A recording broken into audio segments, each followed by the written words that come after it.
श्री गणेशाय नमः। श्री सत्यनारायण व्रत कथा, पहला अध्याय। बोलो श्री सत्यनारायण भगवान की जय। एक समय योगीराज नारद जी दूसरों के हित की इच्छा से अनेक लोकों में घूमते हुए मृत्युलोक में आ पहुँचे। यहाँ अनेक योनियों में जन्मे हुए प्रायः सभी मनुष्यों को अपने कर्मों द्वारा अनेकों दुखों से पीड़ित देखकर सोचा, किस यत्न के करने से निश्चय ही दुखों का नाश हो सकेगा। ऐसा मन में सोचकर विष्णु लोक को गए। वहाँ श्वेत वर्ण और 4 भुजाओं वाले देवों के ईश नारायण को, जिनके हाथों में शंख चक्र गदा और पद्म थे तथा वरमाला पहने हुए थे, ये देखकर स्तुति करने लगे। हे भगवान, आप अत्यंत शक्ति से संपन्न हैं। मन तथा वाणी भी आपको नहीं पा सकती। आपका आदि मध्य अंत नहीं है। निर्गुण स्वरूप षष्ठी के कारण भक्तों के दुखों को नष्ट करने वाले हो, आपको मेरा नमस्कार है। नारद जी से इस प्रकार की स्तुति सुनकर विष्णु भगवान बोले, हे मुनि श्रेष्ठ, आपके मन में क्या है? आपका किस काम के लिए आगमन हुआ है? निसंकोच कहो। तब नारद जी बोले, मृत्युलोक में सब मनुष्य जो अनेक योनियों में पैदा हुए हैं, अपने अपने कर्मों के द्वारा अनेक प्रकार के दुखों से दुखी हो रहे हैं।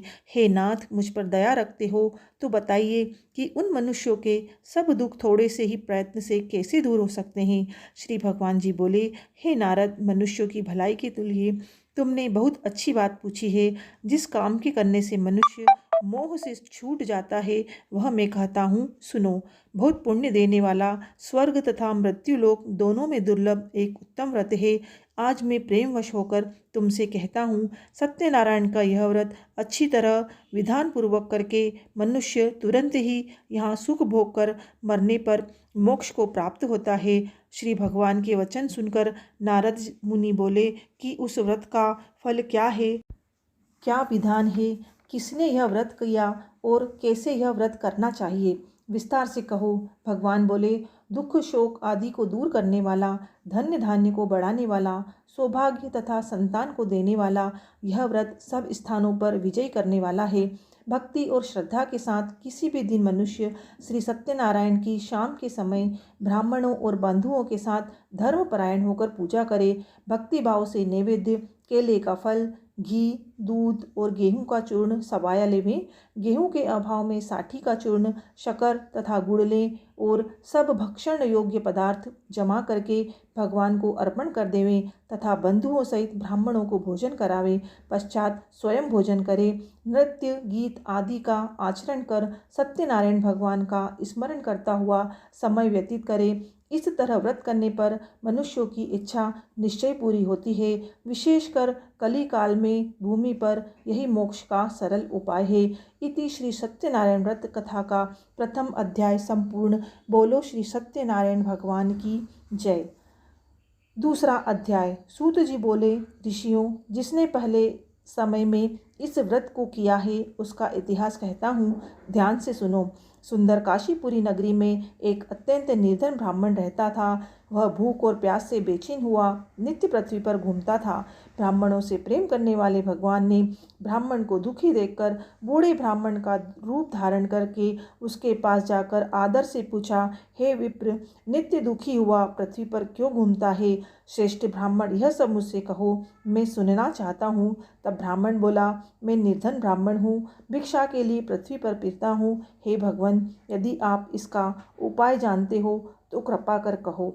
वृद्ध ब्राह्मण बोला कि सत्यनारायण भगवान मनवांछित फल देने वाले हैं, इसलिए हे ब्राह्मण, पूजन कर, जिसके करने से मनुष्य सब दुखों से मुक्त होता है। ब्राह्मण को व्रत का सारा विधान बतलाकर बूढ़े ब्राह्मण का रूप धारण करने वाले सत्यनारायण भगवान अंतर्ध्यान हो गए। जिस व्रत को वृद्ध ब्राह्मण ने बतलाया है, मैं उसको करूँगा। यह निश्चय करने पर उसे रात में नींद नहीं आई। वह सवेरे उठ सत्यनारायण के व्रत का निश्चय कर भिक्षा के लिए चला। उस दिन उसको भिक्षा में बहुत सा धन मिला, जिससे बंधु बांधवों के साथ उसने सत्यनारायण का व्रत किया। इसके करने से वह विप्र सब दुखों से छूटकर अनेक प्रकार की संपत्तियों से युक्त हुआ। उस समय से वह ब्राह्मण हर मास व्रत करने लगा। इस तरह सत्यनारायण भगवान के व्रत को जो करेगा वह सब पापों से छूटकर मोक्ष को प्राप्त होगा। आगे जो पृथ्वी पर सत्यनारायण का व्रत करेगा वह मनुष्य सब दुखों से छूट जाएगा। इस तरह नारद जी से नारायण का कहा हुआ यह व्रत मैंने तुमसे कहा। हे विप्रो, अब मैं और क्या कहूँ। ऋषि बोले, हे मुनीश्वर, संसार में इस विप्र से सुनकर किस किस ने इस व्रत को किया, हम वह सब सुनना चाहते हैं। इसके लिए हमारे मन में श्रद्धा है। सूत जी बोले, हे मुनियों, जिस जिसने इस व्रत को किया है वह सब सुनो। एक समय एक विप्र धन और ऐश्वर्य के अनुसार बंधु बांधवों के साथ व्रत करने को तैयार हुआ। उसी समय एक लकड़ी बेचने वाला बूढ़ा आदमी आया और बाहर लकड़ियों को रखकर विप्र के मकान में गया। प्यास से दुखी लकड़हारा उनको व्रत करते देखकर विप्र को नमस्कार कर कहने लगा कि आप यह क्या कर रहे हैं और इसके करने से क्या फल मिलता है, कृपा करके मुझसे कहो। ब्राह्मण ने कहा, सब मनोकामनाओं को पूरा करने वाला यह सत्यनारायण भगवान का व्रत है। इसकी ही कृपा से मेरे यहाँ धन धान्य आदि की वृद्धि हुई है। विप्र से इस व्रत के बारे में जानकर लकड़हारा बहुत प्रसन्न हुआ। चरणामृत ले और खाने के बाद अपने घर को गया। लकड़हारे ने अपने मन में इस प्रकार का संकल्प लिया कि आज ग्राम में लकड़ी बेचने से जो धन मिलेगा उसी से सत्यनारायण देव का उत्तम व्रत करूंगा। यह मन में विचार कर वह बूढ़ा आदमी लकड़ियां सिर पर रखकर जिस नगर में धनवान लोग रहते थे ऐसे सुंदर नगर में गया। उस रोज वहाँ उसे उन लकड़ियों का दाम पहले से चौगुना मिला। तब वह बूढ़ा लकड़हारा दाम ले अति प्रसन्न हो पके केले की फली, शक्कर, घी, दूध, दही और गेहूं का चूर्ण इत्यादि सत्यनारायण भगवान के व्रत की कुल सामग्रियों को लेकर अपने घर गया।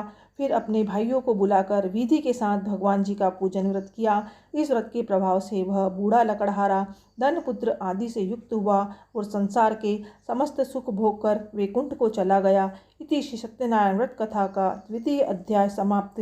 बोलो श्री सत्यनारायण भगवान की जय। तीसरा अध्याय। सूत जी बोले, हे श्रेष्ठ मुनियों, अब आगे की कथा कहता हूँ, सुनो। पहले समय में उल्कामुख नामक एक बुद्धिमान राजा था। वह सत्यवक्ता और जितेंद्रिय था। प्रतिदिन देव स्थानों पर जाता और गरीबों को धन देकर उनके कष्ट दूर करता था। उसकी पत्नी कमल के समान मुख वाली सती साध्वी थी। भद्रशिला नदी के तट पर उन दोनों ने श्री सत्यनारायण का व्रत किया। उस समय वहाँ पर एक साधु वैश्य आया। उसके पास व्यापार के लिए बहुत सा धन था। वह नाव को किनारे पर ठहरा कर राजा के पास आ गया और राजा को व्रत करते देखकर विनय के साथ पूछने लगा, हे राजन, भक्ति युक्त चित्त से यह आप क्या कर रहे हैं? मेरी सुनने की इच्छा है, सो आप यह मुझे बताओ। तब राजा बोला, हे साधु, अपने भांधुओं के साथ पुत्रादि की प्राप्ति के लिए एक महाशक्तिमान सत्यनारायण भगवान का व्रत व पूजन किया जा रहा है। राजा के वचन सुनकर साधु ने बोला, हे राजन, मुझसे इसका सब विधान कहो। मैं भी आपके कथन अनुसार इस व्रत को करूँगा। मेरी भी कोई संतान नहीं है और इससे निश्चय ही होगी। राजा से सब विधान सुन व्यापार से निवृत्त हो वह आनंद के साथ घर गया। साधु ने अपनी स्त्री से संतान देने वाले उस व्रत का समाचार सुनाया और कहा कि जब मेरी संतान होगी तब मैं इस व्रत को करूँगा। साधु ने ऐसे वचन अपनी स्त्री लीलावती से कहे। एक दिन उसकी स्त्री लीलावती पति के साथ आनंदित हो सांसारिक धर्म में प्रवृत्त होकर सत्यनारायण की कृपा से गर्भवती हो गई। 10वें महीने उसे एक सुंदर कन्या का जन्म हुआ। दिनों दिन वह इस तरह बढ़ने लगी जैसे शुक्ल पक्ष का चंद्रमा बढ़ता है। कन्या का नाम कलावती रखा गया। तब लीलावती ने मीठे शब्दों में अपने पति से कहा कि जो आपने संकल्प किया था कि भगवान का व्रत करूंगा, अब आप उसे करिए। साधु बोला, हे प्रिय, इसके विवाह के समय करूंगा। इस प्रकार अपनी पत्नी को आश्वासन दे वह नगर को गया। कलावती पितृगृह में वृद्धि को प्राप्त हुई। साधु ने जब नगर में सखियों के साथ अपनी पुत्री को देखा तो तुरंत ही दूत को बुलाकर कहा कि पुत्री के लिए कोई योग्य वर देख कर लाओ। साधु की आज्ञा पाकर दूत कंचन नगर पहुंचा और वहां पर खोज और देखभाल कर लड़की के लिए सुयोग्य वणिक पुत्र को ले आया। उस सुयोग्य लड़के को देखकर साधु ने अपने बंधु बांधवों सहित प्रसन्नचित हो अपनी पुत्री का विवाह उसके साथ कर दिया। किंतु दुर्भाग्य से विवाह के समय भी व्रत को करना भूल गया। तब श्री भगवान विष्णु क्रोधित हो गए और श्राप दिया कि तुम्हें दारुण दुख प्राप्त होगा।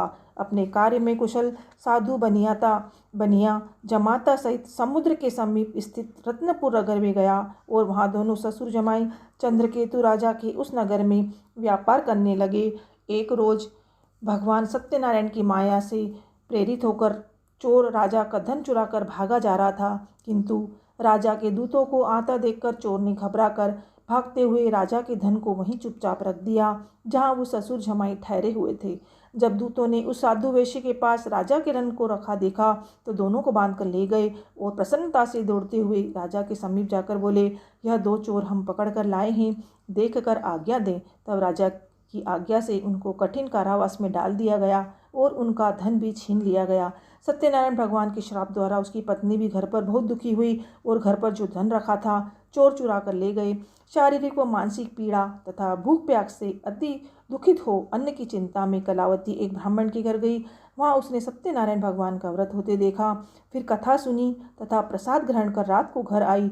माता ने कलावती से पूछा, हे पुत्री, अब तक कहाँ रही? तेरे मन में क्या है? कलावती बोली, हे माता, मैंने एक ब्राह्मण के घर श्री सत्यनारायण भगवान का व्रत देखा है।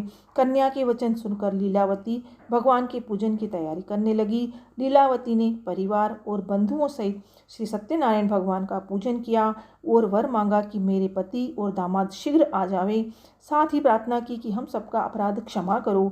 सत्यनारायण भगवान इस व्रत से संतुष्ट हो गए और राजा चंद्रकेतु को स्वप्न में दर्शन देकर कहा, हे राजन, दोनों वेश्यों को प्रातः ही छोड़ दो और उनका सब धन जो तुमने ग्रहण किया है दे दो, नहीं तो मैं तुम्हारा धन, राज्य, पुत्र आदि सब नष्ट कर दूंगा। राजा के ऐसे वचन सुनकर भगवान अंतर्ध्यान हो गए।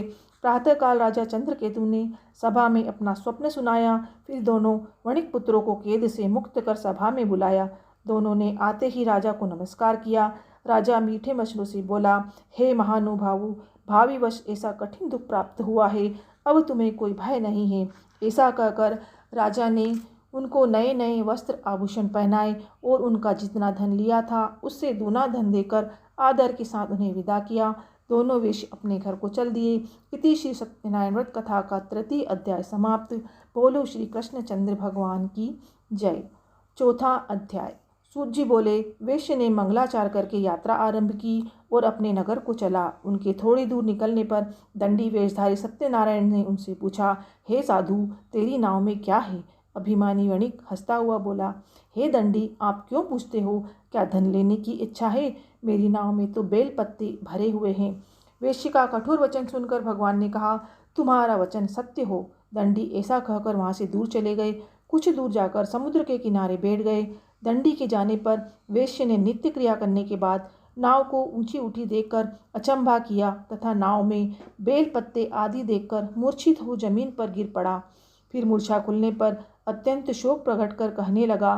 तब उसका दामाद बोला कि आप शोक न करें, यह दंडी का श्राप है, अतः उनकी शरण में चलना चाहिए, तभी हमारी मनोकामना पूरी होगी। दामाद के वचन सुन वह दंडी के पास पहुंचा और अत्यंत भक्तिभाव से नमस्कार करके बोला, मैंने जो आपसे असत्य वचन कहे थे उनको क्षमा करो। ऐसा कहकर महान शोकातुर होकर रोने लगा। तब दंडी भगवान बोले, हे वणिक पुत्र, मेरी आज्ञा से बार बार तुम्हें दुख प्राप्त हुआ है, तू मेरी पूजा से विमुख हुआ। साधु बोला, हे भगवान, आपकी माया से ब्रह्मा आदि भी आपके रूप को नहीं जानते, तब मैं अज्ञानी कैसे जान सकता हूँ? आप प्रसन्न होइए, मैं सामर्थ्य अनुसार आपकी पूजा करूँगा, मेरी रक्षा करो और पहले के समान नौका में धन भर दो। उसके भक्ति युक्त वचन सुनकर भगवान प्रसन्न हो उसकी इच्छा अनुसार वर देकर अंतर्ध्यान हो गए। तब उन्होंने नाव पर जाकर देखा कि नाव धन से परिपूर्ण है। फिर वह भगवान सत्यनारायण का पूजन कर साथियों सहित अपने नगर को चला। जब अपने नगर के निकट पहुंचा तब दूत को घर भेजा। दूत ने साधु के घर जाकर उसकी स्त्री को नमस्कार करके कहा, साधु अपने दामाद सहित इस नगर के समीप आ गए हैं। ऐसा वचन सुन साधु की स्त्री ने बड़े हर्ष के साथ सत्यदेव का पूजन कर पुत्री से कहा, मैं अपने पति के दर्शन को जाती हूँ, तुम कार्य पूर्ण कर शीघ्र आओ। माता के वचन सुनकर कलावती प्रसाद छोड़कर पति के पास गई। प्रसाद की अवज्ञा के कारण सत्यदेव रुष्ट हो उसके पति को नाव सहित पानी में डुबो दिया। कलावती अपने पति को न देखकर रोती हुई जमीन पर गिर गई। इस तरह नौका को डूबा हुआ तथा कन्या को रोता देखकर साधु दुखित हो बोला, हे प्रभु, मुझसे या मेरे परिवार से जो भूल हुई है उसे क्षमा करो। उसके दीन वचन सुनकर सत्यदेव प्रसन्न हो गए और आकाशवाणी हुई कि हे साधु, तेरी कन्या मेरे प्रसाद को छोड़कर आई है, इसलिए इसका पति अदृश्य हुआ है। यदि वह घर जाकर प्रसाद खाकर लौटे तो इसे पति अवश्य मिलेगा। ऐसी आकाशवाणी सुनकर कलावती ने घर पहुंचकर प्रसाद खाया। फिर आकर पति के दर्शन किए तत्पश्चात साधु ने बंधु बांधवों सहित सत्यदेव का विधिपूर्वक पूजन किया और इस लोक का सुख भोग कर अंत में स्वर्ग लोक को गया। इति श्री सत्यनारायण व्रत कथा का 4th अध्याय समाप्त। बोलो श्री कृष्णचंद्र भगवान की जय। 5वां अध्याय। सूत जी बोले, हे ऋषियों, मैं और भी कथा कहता हूँ, सुनो। प्रजापालन में लीन तुंगध्वज नामक एक राजा था। उसने भी भगवान का प्रसाद त्याग कर बहुत दुख पाया। एक समय वन में जाकर वन्य पशुओं को मारकर बड़ के पेड़ के नीचे आया। वहाँ उसने ग्वालों को भक्ति भाव से बांधवों सहित सत्यनारायण का पूजन करते देखा। राजा देखकर भी अभिमानवश वहाँ नहीं गया और न ही नमस्कार किया। जब ग्वालों ने भगवान का प्रसाद उसके सामने रखा तो वह प्रसाद को त्याग कर अपनी नगरी को चला गया। वहाँ उसने अपना सब कुछ नष्ट पाया तो वह जान गया कि यह सब भगवान ने किया है।